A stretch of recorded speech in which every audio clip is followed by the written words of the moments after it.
ओंकारेश्वरी ओम नमो भगवती आई राजा उदे उदे सदानंदी उदे. आज थोडीशी तब्येत खराब आहे, तरी पण वाटलं की आजचा ब्लॉग तुमच्यासाठी बनवावा आणि म्हणून तब्येत खराब असतानाही मी ब्लॉग बनवतोय.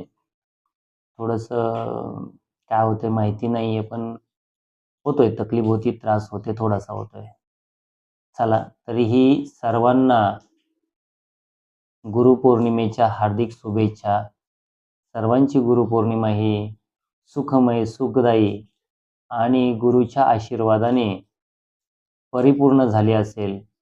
तसंच माझ्याही सर्व आईभक्त चॅनलच्या सबस्क्रायबर जे आहेत किंवा फॉलोवर जे आहेत, त्यांनाही माझा शुभ आशीर्वाद. कारण भरपूर लोक हे मला म्हणजे आपल्याच फॉलोअर्सपैकी, सबस्क्रायबरपैकी गुरु मानतात. तर अशा सर्व आणि सर्व फॉलोअर्ससाठी जे माझा दर्शक हा व्हिडिओ पाहतात, त्यांच्यासाठी माझे तुमच्या पाठीशी शुभ आशीर्वाद आहे. आई जगदंबा, आई काळूबाई,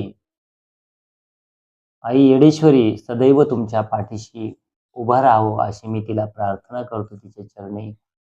तर आजचा व्हिडिओ जो बनवायचा आहे आपल्याला, तर काही लोकांचं विचार केला मी की ते काय म्हणतायत की अ,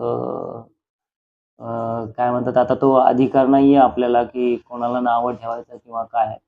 परंतु विषय समोर आल्यानंतर तुम्हाला माहिती आहे की मला राहवत नाही आहे. पण मी कोणाला नावं ठेवत नाही किंवा काही विषय नाही आहे. तर मुळात म्हणजे सुतकामध्ये काही गुरुवर्य सांगतात की सुतकामध्ये आणि विटाळामध्ये परडी बदलायची नाही आहे. कारण परडी बदलताना कुठे-कुठे टाकावी लागते, काय-काय करावी लागते. बरोबर आहे, त्यांचा दृष्टिकोन पाहण्याचा योग्य आहे. परंतु का हो विटाळामध्ये, सुतकामध्ये ती परडी बदलणं गरजेचं आहे का? किंवा बदलायलाच पाहिजे का? आणि बदलायची तर कशा पद्धतीने बदलावी लागते किंवा कुठे आणि कशा पद्धतीने बदलायची? आता यांना काय होतं माहिती आहे का? की मुळात म्हणजे परडी बदलायचा यांच्या डोक्यामध्ये विचार असतो, परंतु यांना योग्य ती गाईडलाईन किंवा मार्गदर्शन नसल्यामुळे ते लोकं सांगतात की परडी कशा पद्धतीने बदलायची किंवा का बदलायची. आता मुळात म्हणजे काय होतं की देवी माळ परडीच्या किंवा कुलस्वामिनीच्या याच्यामध्ये पाहिलं तर विटाळ किंवा सुतक जे आहे, याच्यामध्ये आपल्याला परडी बदलावीच लागते. आता विटाळामध्ये कधी बदलायची आणि सुतकामध्ये कधी बदलायची? आता सुतक जर तुमच्या घरचं असेल, कुठालचं असेल घरचं, परंतु तुमच्या एकदम जवळचा निकटवर्तीय माणूस, निकटवर्तीय म्हणजे तुमच्या नवऱ्यापासून, मुलापासून, भावापासून, भाऊ पण म्हणता येत नाही, पण सख्खा भाव असेल तर. इथपर्यंत तुम्ही जे आहे ती सुतकामध्ये तुम्हाला परडी बदलणं गरजेचं आहे. तर परडी किती दिवसांनी बदलायला पाहिजे? तर परडी जी आहे ती संपूर्ण 1 वर्ष झाल्यानंतरच तुम्हाला ती परडी बदलणं गरजेचं आहे. जे आजकाल सांगतायत की नाही सुतकामध्ये, विटाळामध्ये परडी बदलायची नाही. आता विटाळामध्ये पण परडी कशी बदलायची? तर विटाळामध्ये पण आपल्याला जर स्वतःला विटाळ असेल, तर ती परडी बदलणं गरजेचं आहे. आता काही केसेसमध्ये काय होतं की आपल्या सूनबाईला असेल, तर त्यावेळेसही आपल्याला ती परडी बदलणं गरजेचं आहे. परंतु ही बदलायची कधी? जर तुम्ही काय म्हणतात ना, सुतकाची परडी असेल, घरातला एखादा जवळचा निकटवर्तीय माणूस जर आपला गेलेला असेल, तर अशा कंडिशनमध्ये आपल्याला सव्वा वर्षानंतर काय किंवा 1 वर्षानंतरच आपल्याला ती परडी बदलावी लागते. पण विटाळाच्या केसमध्ये असं होत नाही. तर विटाळाच्या केसमध्ये तुम्ही सव्वा महिन्याचा विटाळ होऊन गेला, त्याच्यामध्ये न्हावून-धुवून सगळे स्वच्छता केल्यानंतर तुम्ही ती परडी बदलू शकता. म्हणजे सव्वा महिन्यानंतर तुम्हाला विटाळाची परडी बदलण्याचा तुम्हाला अधिकार आहे आणि ती बदलावी. आता बदलायची तर कशी बदलायची किंवा कुठे बदलायची, कशा पद्धतीने बदलायची? आता हे बाकीचे काय झालंय माहिती आहे का, की लोकं जे आहेत ना, पैशा-पाण्यामुळं काय पैसे घेतात आणि ह्या परड्या ज्या असतात त्या दुकानातून घेऊन आलेल्या असतात आणि मग तिला बदलायला न्यायची कुठं आणि सोडायची कुठे हा प्रश्न पडतो. मग तुळजापूरमध्ये गेल्यानंतर काय करतात, की नको त्या ठिकाणी ती परडी ठेवली जाते आणि त्या परडीला बघा कसं आहे, की परडीचं पावित्र्य आपण एवढा खर्च करून आपण ती परडी आणलेली असते आणि आई जगदंबेच्या स्वरूपाने तिची आपण पूजा करत असतो, तिची आपण चाकरी करत असतो, तिची आपण सेवा करत असतो. आणि मग या परडीमध्ये आपल्या सर्व भावना, आपली सर्व श्रद्धा, आपल्या सर्व भक्ती जे भाव आहे, तो त्या परडीमध्ये आपल्याला लागलेला असतो. तिच्याबद्दल आपल्याला जिव्हाळा, माया, प्रेम त्या आद्यमाया शक्तीबरोबर आपलं काय म्हणतात ना, की एक प्रकारचं मन एकमेकांमध्ये गुंतलेलं असतं. अशा प्रकारे त्या परडीमध्ये आपल्या भावना गुंतलेल्या असतात. मग मला सांगा, की ही परडी अशीच कुठेतरी सोडून देणं, तुळजापुरामध्ये म्हणा, कुठं तुम्ही खलुळामध्ये गेले, तिथे इकडे-तिकडे सोडून देणं किंवा देवीचा फोटो असेल, काही-काही ठिकाणी देवीचा फोटो सोडला जातो. आता काळूबाईला गेलो तरी काळूबाईला मी काही ठिकाणी बघितलं, की चांगले-चांगले देव्हारे सोडले जातात. पण हे सोडण्याची एक पद्धत आहे आणि कुठे सोडावे, कसे सोडावे, हे पण आज मी तुम्हाला सांगणारच आहे. पण आता आपण परडीचा विषय करतोय. आपण काळूबाईच्या देव्हाऱ्याचा किंवा इतर देव्हाऱ्यांचा किंवा इतर कोणत्याही गोष्टीचा विचार करत नाहीये. आता परडीचं काय राहतं माहिती आहे का? परडी सोडताना कुठे सोडली पाहिजे? आता माझ्या जवळ-जवळ 400-500 गुरुलेकी आहेत. तर त्या परडी आम्ही सुतकात बदलतो, विटाळामध्ये बदलतो. पण ज्यावेळेस वर्षानंतर ते कदाचित बदलायची ज्यावेळेस वेळ येते, काय, तर मग त्यावेळेस आम्ही कशी बदलतो तो तुम्हाला सांगतो मी, की आमचे भोपी जे आहेत, ठीक आहे. आमच्या भोप्यांचं मार्गदर्शन घेऊन आम्ही ती परडी बदलतो. कारण आम्ही असंच जात नाहीये, वरच्या वर केलो आणि तिथे जाऊन काय म्हणतात ना, देव-देव केला आणि तसंच आलो, असा प्रकार होत नाहीये. तर ते जे भोपी आहेत, त्यांना आम्ही आतोनात गुरुवर्य आमचे गुरुच आहेत ते. गुरुवर्य समजतो म्हणण्यापेक्षा ते आमचे गुरुच आहेत. आणि कारण का? तर पहिल्यांदा आपला तो भोपीच आपला गुरु असतो. कारण त्याच्या हाताने आईचं ओझं उतरलं जातं. त्यांच्या हाताने आपल्या गळ्यामध्ये माळा घातल्या जातात. त्यांच्या हाताने आपल्या हातावरती परडी दिली जाते. म्हणजे प्रथम स्थान त्या भोप्याला एक गुरुच्या रूपाने असतं, हे पण गोष्ट लक्षात घ्या.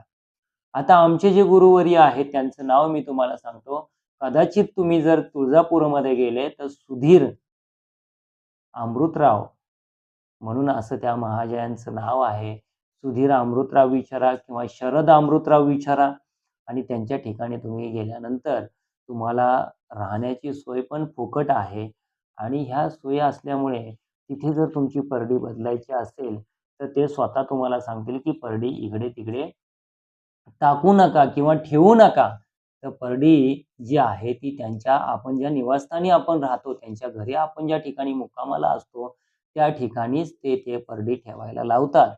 बरं, परडी ठेवल्यानंतर तिचा विधी काय असतो? तर परडी ठेवल्यानंतर ते गुरुवर्य आपल्याला ते शिधा घेऊन जावा लागतो आणि शिधा घेऊन गेल्यानंतर त्या शिध्यामधून ते नैवेद्य बनवतात आणि आपल्याला नवीन माळपरडीही ते देतायत.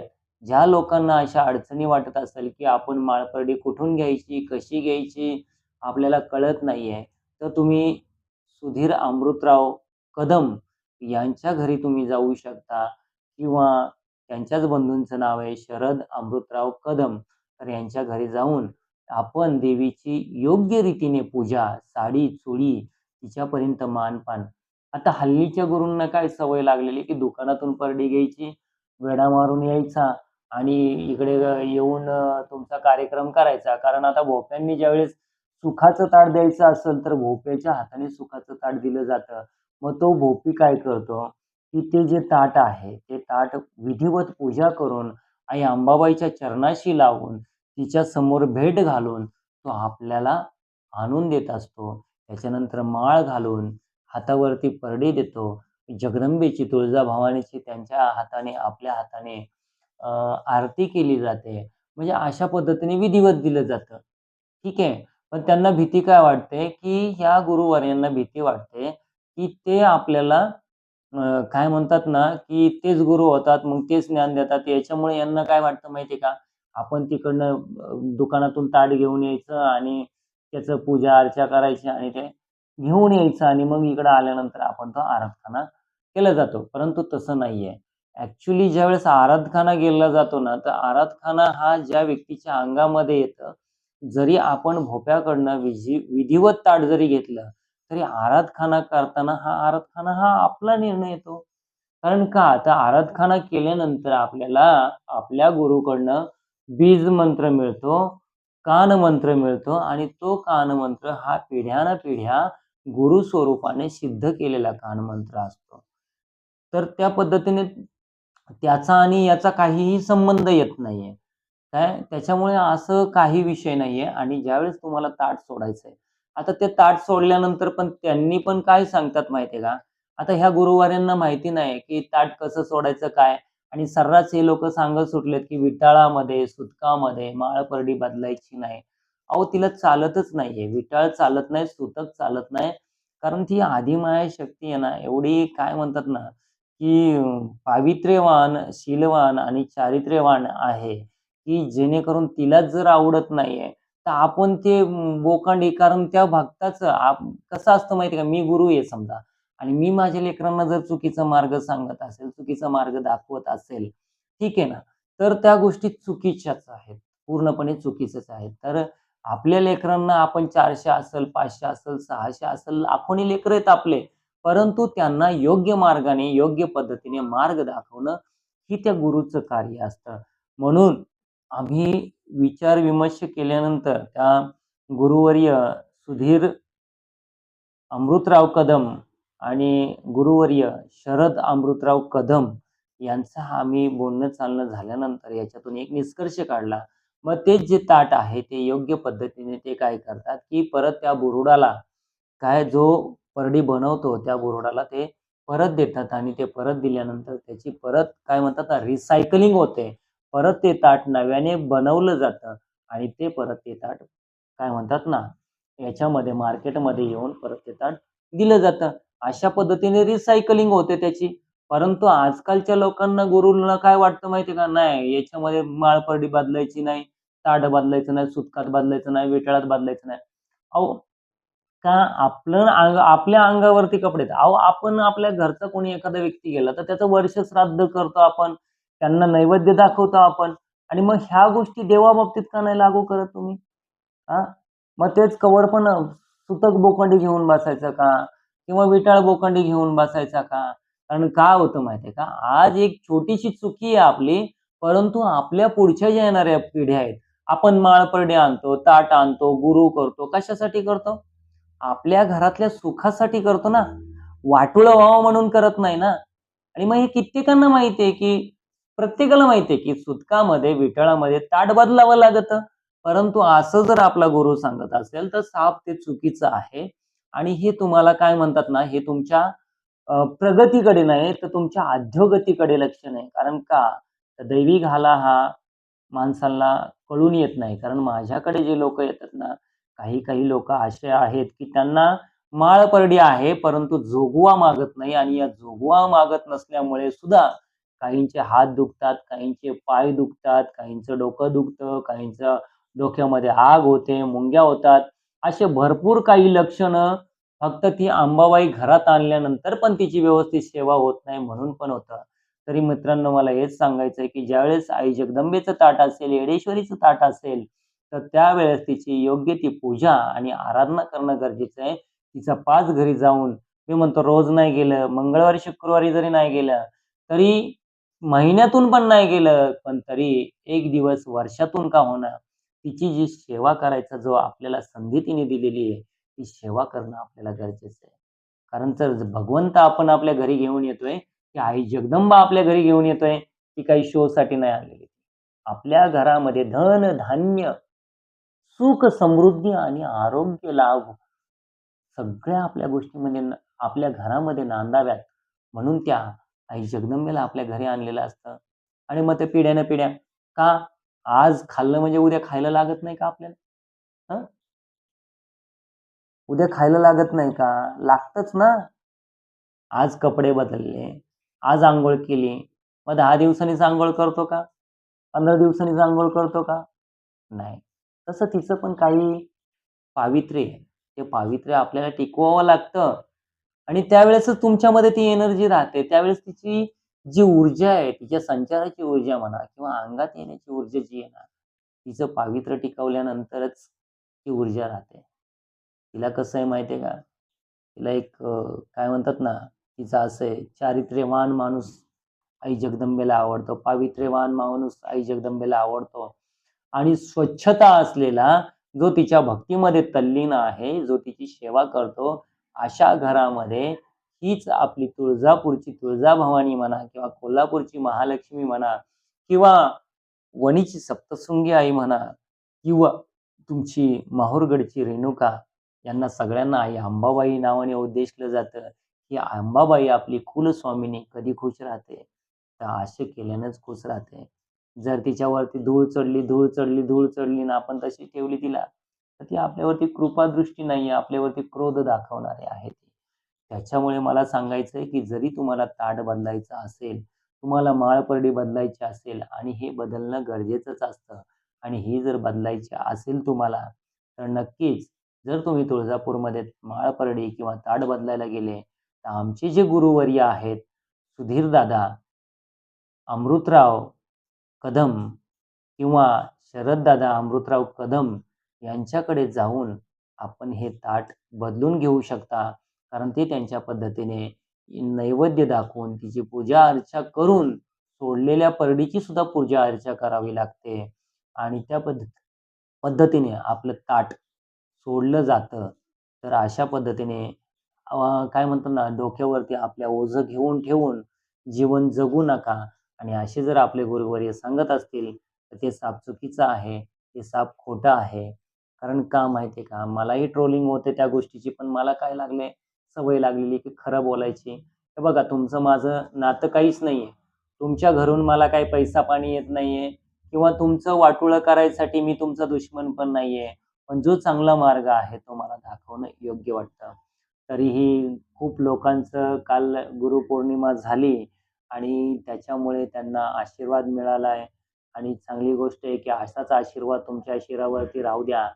तरीही काही असे शिष्य होते, की त्यांनी गुरु केलेले आहेत, परंतु त्यांना काही सुख किंवा समाधान, त्यांचे गुरु आज त्यांच्याशी नीट बोलत नाहीये किंवा आज त्यांच्या गुरूंना भेटण्यासाठी लाईन लावावी लागते. अशा काही शिष्य माझ्याकडे आल्या होत्या आणि त्यांनीही काय म्हणतात ना, गुरुचा दर्जा मला दिलाय आणि मीही नक्कीच शेवटपर्यंत लोकांसारखं नाही सांगत, पण माझा जो आईने, आई काळूबाईने किंवा आई जगदंबेने मला जो मार्ग दिलेला आहे, ज्या जागेवरती मला आज आई-वडिलांचं पद मिळणं किंवा गुरुचं पद मिळणं किंवा ती जागा मिळणं, हे नशिबाने आणि भाग्याने माणसाला मिळतं. हे प्रत्येकाच्या नशिबामध्ये नाही. काय? तर अशी लोकं माझ्याकडे येऊन गेले, की ते पहिल्या गुरुपासून त्यांना फरक नाही पडलेला किंवा गुरुने त्यांना योग्य तो मार्गदर्शन दाखवलेलं नाहीये किंवा केलेलं नाहीये. तर असेही लोकं येऊ शकतात. त्यांनाही मार्गदर्शन केलं जाईल. त्यांनाही योग्य तो मार्ग दाखवला जाईल. कारण आई जगदंबेने, आई काळूबाईने मला त्या गोष्टीसाठी, माझ्या लेकरांच्या कल्याणासाठी आणि त्यांना देवप्राप्तीपर्यंत त्या आई जगदंबेच्या काय म्हणतात ना, तिच्या साक्षात रूपापर्यंत पोहोचवण्यासाठी, आई काळूबाईच्या साक्षात रूपापर्यंत पोहोचवण्यासाठी, आई येडेश्वरीचा साक्षात्कार मिळावा किंवा तिच्यापर्यंत पोहोचवण्यासाठी हाच माझा जन्म त्या गोष्टीसाठी झालेला आहे. त्याच्यामुळे मी काय म्हणतात ना, या ठिकाणी मला त्या तिघी माता माऊलींनी आणि काय म्हणतात ना, त्रिदेवांनी मला त्या ठिकाणी बसवलेलं आहे. त्याच्यामुळे मला एवढंच सांगायचं होतं, की विषय आपला वेगळीकडेच चाललाय. परंतु माळपरडी ही सुतकात बदलायलाच पाहिजे. विटाळात पण बदलायला पाहिजे आणि तिला बदलायची असेल, तर मी तुम्हाला सांगितलं, की तुळजापुरामध्ये अमृतराव, परत मी तुम्हाला नाव सांगतोय, सुधीर दादा अमृतराव कदम आणि शरददादा अमृतराव कदम यांच्या घरी जाऊन तुम्ही आपली माळपरडी इकडे-तिकडे सोडू नका. कारण का? तर तिचा अपमान करू नका आणि तुम्ही त्यांच्या घरी जाऊन ती माळपरडी आरामशीर ती बदलून घेऊ शकता किंवा तिला सोडू शकता. म्हणून इकडे-तिकडे कुठं सोडू सोडू नका. त्यांच्या घरी जाऊन, कारण तिच्या मंदिराच्या पावित्र्य ठिकाणीच, तिच्या परिसरामध्येच ती माळपरडी सोडली जाते आणि अशा पद्धतीने, योग्य पद्धतीने तिला सोडण्याचा मार्ग आहे. परंतु ह्या लोकांना आज तो मार्ग सापडलेला नाही किंवा यांनी कधी चर्चासत्र केलं नाही. यांना फक्त येऊ द्या, येऊ द्या असाच विषय.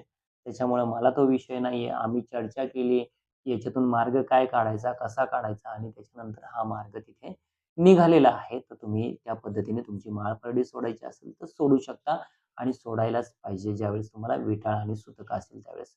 नक्कीच हा व्हिडिओ कसा वाटला, कमेंट करून सांगा. ज्या ज्या भक्तांना आवडला त्या त्या भक्तांनी कमेंट करून सांगा.